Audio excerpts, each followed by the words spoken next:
Hey, welcome back to the channel. Guns, ammo, and drones here. I don't know if you guys have ever seen this before or not. This is called the FMK 9C1 G2. And this one here is absolutely a budget gun. I want to thank Such, actually, for doing a review of this gun. It's hard to find some of these, especially what this one is considered the Patriot 2, which I haven't even found another video for this one. But from what I understand, this is really no different than a lot of the other 9C1 G2 pistols. Now, when I bought this one, I did buy it off a gun broker. I got it pretty darn cheap. It was under $200, probably $174, $180, somewhere in that area. And I bought it because of how cheap it was. But one of the other things that I really liked about this, and before I go any farther, gun is unloaded. Okay. So one of the things that I really liked about this, that it was also American made. It's an American company. They've been around for, I think, over 10 years. And from what I understand, they've had a lot of issues in the past. And to be honest with you, I'm not really sure that they've gotten over some of them. Actually, in this video right now, I can tell you, if you look at the front, they've got a lot of tool marks. And we'll open the thing up here shortly, and you'll be able to see the internals. I love this color. It's I don't even know what the color is, titanium gray or something like that. But anyway, I bought it knowing that it was going to be a budget pistol, maybe for my truck, or maybe as a second pistol just to store somewhere out of the way and not really touch it a whole lot. We'll start at the bottom here. Magazines. This one here came with one. And this is a 14 round mag, and that's what this thing holds. So you got 15 rounds in this gun. Now, when I bought this, they showed two mags, a really nice, cool box. And all I can do is describe the box. The box is really oversized, or not oversized, but it's square. Your gun fits on one side, then it's got this big open area over here for 2 boxes of ammo. So I was really excited to think, hey, man, I could take this to the range, and I could put ammo in it. I mean, it's just kind of a different box. But when I got this, it came in a box basically just a hair bigger than this pistol.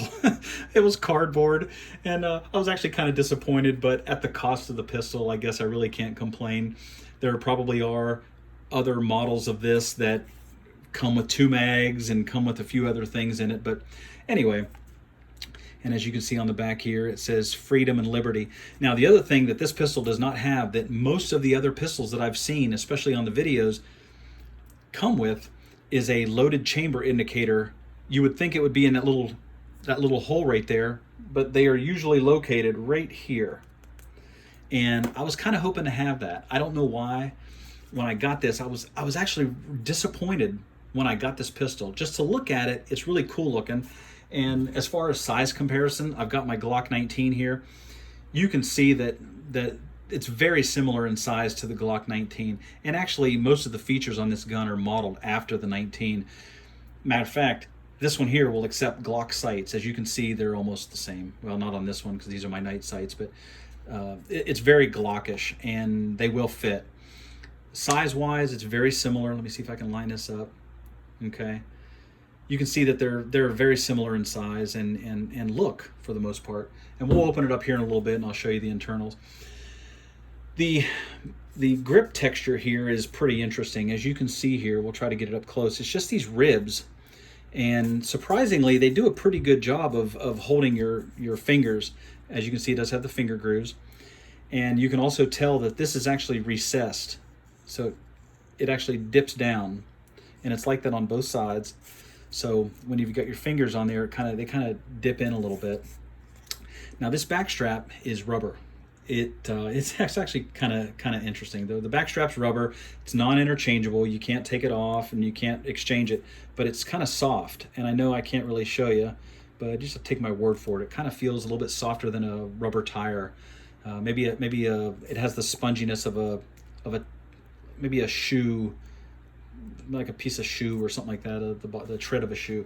But it feels really good in your hand. It's got this nice little hump here that really kind of mimics your palm as you hold it. Magazine, is not reversible, as you can see. So this is not an ambi gun at all. So if you're left-handed, you'll have to deal with it. If you're right-handed, you'll be perfectly fine. Magazine, basically just a drop-free mag. I don't think that it has a little bit, but you don't feel it. You feel more gravity dropping it than anything. Okay, and it has your oversized slide stop and slide release. Now on pistols, I like using it as a slide release, and it's pretty easy to do. Some of them are more difficult. Smith & Wesson, like the M2.0, it's got some weird thing on it that prevents it from doing that for the most part. But this one here is actually not too bad. Okay, the serrations on the back here are pretty aggressive. They're not horrible, horribly aggressive, and they're not under aggressive. They're just right. And as you can see, it's got a really long extractor. On a lot of the other models of this pistol, you can actually get these engraved, kind of like it is back here. You get the Bill of Rights, and it has a bunch of really cool sayings on it, which again I thought I was going to get, but it is what it is. It takes down just like a Glock. It does have the trigger safety here. Now I want to talk about the triggers a little bit. When I went to the FFL and I picked this gun up, I cannot tell you how disappointed I was in this trigger. This is a really hard trigger. I ordered a Lyman trigger gauge, and it won't be here for a few more days. And I can tell you right now, this will be the first gun that I do the trigger on. It's very, very tough. It wouldn't surprise me that this thing is 9 or more. At least 8.5, between 8.5 and it could be as much as 10. This is what they consider the 804 fast action trigger. Now, if you do a little bit of research and you go to FMK's website, they tell you about this trigger, that it's a quick, short pull. And there's nothing quick, short about this pull. It's actually a medium-sized pull and a very hard pull. I think it's probably the hardest pull trigger of any pistol that I own, and I did not like it. So this is actually going to be a pretty safe trigger to keep in a purse if you're one of those people that carry a purse and you're worried about the gun, something getting snagged in here. The odds of that are going to be very slim. Now, am I going to tell you that that's the safe thing to do? Absolutely not. But if you're going to do it anyway, this might be one of those pistols for you, because it does have a really hard trigger. They do come with other triggers. Now, the cool thing about this is that this company actually sells other triggers. I'm thinking about maybe trying it out to see if it's any better than this 804, but this is supposed to be their fast action trigger. It's supposed to be their nicest one. And I tell you, if that's the case, then these guys have some bigger problems. Okay, so let's take this down. It takes down just like the Glock. As you can see, it's got these pins here. Now, this one here does not have any grip to it for the most part, like the Glock does. You can see it there on the Glock. Now, this one here is not enhanced with the extended takedown lever. Okay, so this one here takes down pretty much the same way. You just put a little bit of back pressure on it. There's one on that side, one on this side. You pull them down with both your hands and pull the trigger, and it releases. So it's very similar to any other striker fired pistol. There is your firing pin safety right there. For an inexpensive gun, you do have a flat recoil spring, and it is metal. So the rod is metal. Your barrel is the same barrel that you'd find on just about any other gun. Okay, and there's your striker assembly and all that good stuff in there. Now let me take this out and I'll show you the inside here. You can see a lot of tool marks, and it just kind of gives you an idea of the quality control of the pistol. Okay, the gun does go bang, but it's not up to the same standards as a lot of other manufacturers. And here's the internals on this, and it's very Glockish. Let me take apart my Glock 19 and I'll show you what I mean. Very, very similar. All right, very similar. That's where the similarities end, though.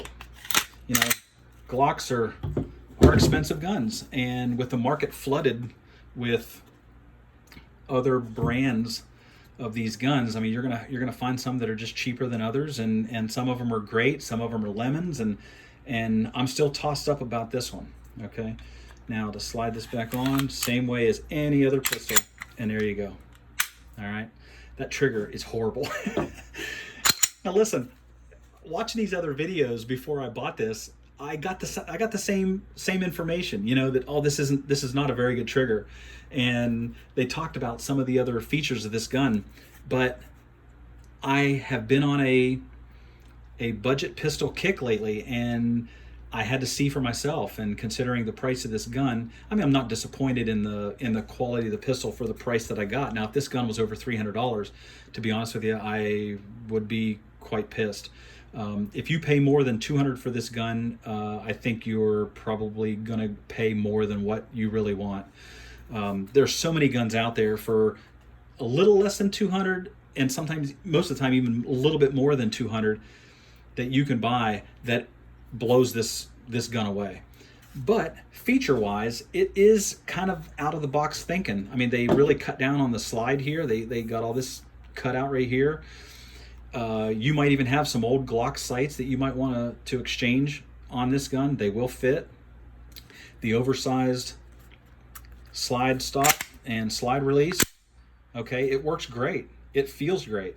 The gun actually feels really nice in your hand. I mean, it's a really nice feeling gun with this rubber texture on here. Who knows how long that's going to last, because like a lot of other rubber things, this stuff starts to wear off and all that good stuff. They say it has a loaded chamber indicator, and that could be the case. Yeah, there it is right there. But boy, that's not a whole lot, as you can see. Okay, and you really can't see down inside there either. So, you know, for the money, it's a nice gun. If you have $200 to spend, go to Gunbroker, try to find these, and I think you'll be pretty pleased with the overall fit and finish of the gun for that kind of price. Guys, thank you so much for checking in with the channel, and I'll see you next time.